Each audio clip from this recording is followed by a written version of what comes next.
Olá, turma, tudo bem? Saudades, espero que vocês estejam bem e cuidando aí da saúde, tá? Vamos agora fazer os comentários a respeito das questões da nossa prova, né, de direito das obrigações.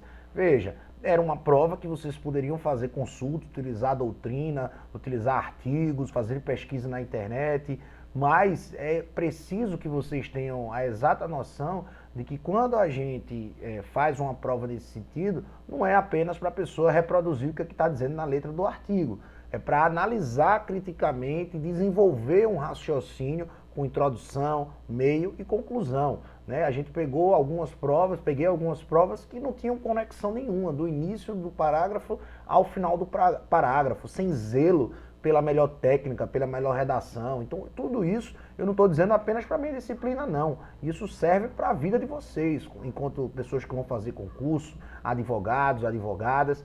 Desse jeito que algumas pessoas fizeram a prova, demonstra pouco caso com a prova, sobretudo quando a prova poderia ser feita com consulta, né? Que você poderia instruir, fundamentar, colocar dados, citar artigos, citar autores, né? E, infelizmente, algumas pessoas deixaram a desejar. Mas nunca é tarde para a gente refletir sobre as nossas condutas e passar a adotar aquilo que é o melhor para o processo educacional, tá? Então, primeira questão, disserte sobre as diferenças entre conceitos de obrigação, dever, ônus e estado de sujeição. Então, questão clássica, nas nossas primeiras aulas, né, a divisão entre esses conceitos. Obrigação. Obrigação é uma relação que sujeita patrimonialmente o devedor e garante o credor. É uma relação que é uma prestação que deriva dos contratos, dos atos ilícitos, dos atos unilaterais, dos títulos de crédito. Então, são as fontes, e dos contratos, né? São as fontes do direito obrigacional. Exige a presença do sujeito credor, do sujeito devedor, ao sinalagma das relações estabelecidas, né? Evidentemente que os contratos são as principais formas do direito das obrigações entre sujeitos e credores, contrato de compra e venda, em que alguém se obriga a entregar o bem e, por outra parte, alguém se obriga a dar o valor financeiro, se for o caso, né? Obrigação derivada do contrato de locação, de pagar o aluguel e o outro de manter o bem na melhor condição habitável para o inquilino. Então, a obrigação pressupõe a existência de uma relação estabelecida, sobretudo em relação aos contratos, mas gera a perspectiva de responsabilidade patrimonial perante o devedor, para que o credor possa ter satisfeito. Se aquela parte, se aquela pessoa não cumpre com as suas obrigações, aquela obrigação pode ser transformada numa obrigação patrimonial, ou seja, invadir a esfera do patrimônio do devedor. Então, o conceito de obrigação, nesse sentido, seria isso.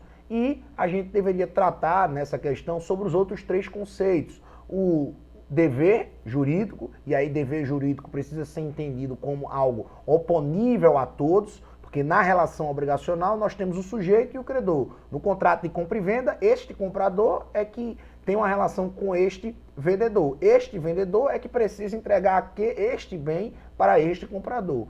Já na perspectiva do dever jurídico, é um dever oponível a todos, é próprio das relações coletivas e sociais. Então, o dever de não invadir a propriedade alheia, o dever de respeitar o comércio alheio, o dever de não fazer uma construção que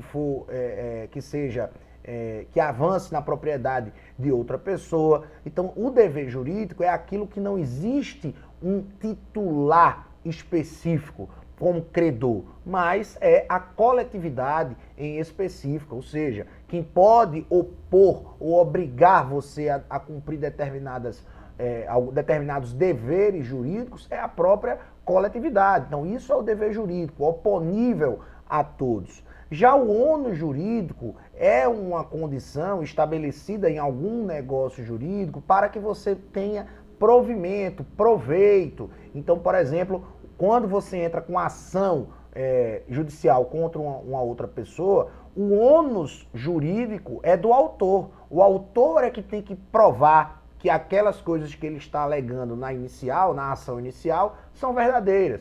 O autor é que tem que demonstrar que aquilo que ele está levando para o judiciário é correto, é verdadeiro, ou seja, é um ônus que o autor tem para que ele possa ser beneficiado mais à frente. Mas não existe uma relação entre sujeito e entre credor e devedor. Se o autor, por exemplo, simplesmente não desincumbir do seu ônus de provar aquela situação que está sendo alegada, ele simplesmente não vai conseguir ter o proveito naquela ação judicial. Um outro ônus, por exemplo, nos contratos, nas promessas de compra e venda, quando o autor tem um ônus, na verdade, de registrar quando o comprador tem um ônus jurídico de registrar aquele contrato de compra e venda, é para que futuramente a sua propriedade não possa ser, na verdade não há propriedade, porque só com o registro efetivo é que há a transferência da propriedade, mas é para que aquele contrato tenha a efetiva validade. Então vamos lá, eu fiz um contrato de compra e venda com Diélida e a lei determina que é ônus do comprador fazer o registro no cartório de imóveis. Fez a compra e venda do bem imóvel, você tem que fazer o registro no cartório de imóveis. Ora, é um ônus jurídico meu, que não está oponível a Diélida. Diélida vendeu, tchau pro louro. Eu que comprei é que devo fazer o registro no cartório de imóveis.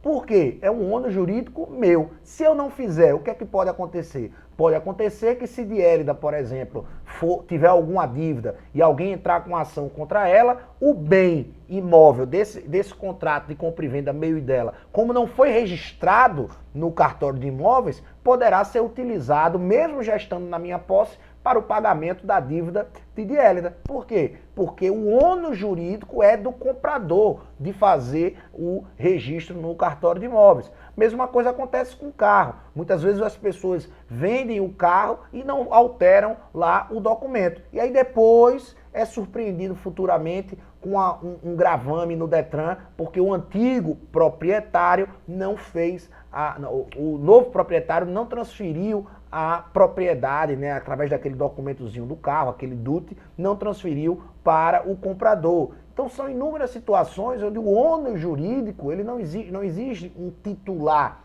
que vai ser oponível a um devedor específico, mas é um ônus que, se ele não fizer, ele terá prejuízos mais à frente. E o estado de sujeição está relacionado aos direitos potestativos. O que são direitos potestativos? São aqueles que não admitem o contraditório, que não existe possibilidade de alguém se opor a isso. Então, por exemplo, o divórcio. O direito ao divórcio é um direito potestativo. Antigamente, antes da emenda constitucional 66, havia a necessidade de você provar uma culpa ou de você demonstrar razões para que haja o divórcio. E isso, com o Código Civil atual, acabou. Não existe necessidade de você provar nada para que você tenha um divórcio. Você que se quiser divorciar, você vai se divorciar. O que vai ser discutido é a questão dos bens, né? Pode ser discutido o guarda da criança, mas o seu direito de se divorciar, ele é potestativo. Ninguém pode impedir você de se divorciar, tá? Então isso é um direito potestativo. Então a pessoa que é casada com você se sujeita, por exemplo, se você entrar com ação de divórcio, ao seu direito potestativo de se divorciar. Então é um estado de sujeição em que uma pessoa se sujeita a um direito potestativo de outra pessoa. Por quê? Porque essa pessoa, ela não precisa de ninguém ou de qualquer tipo de anuência para exercitar aquele direito.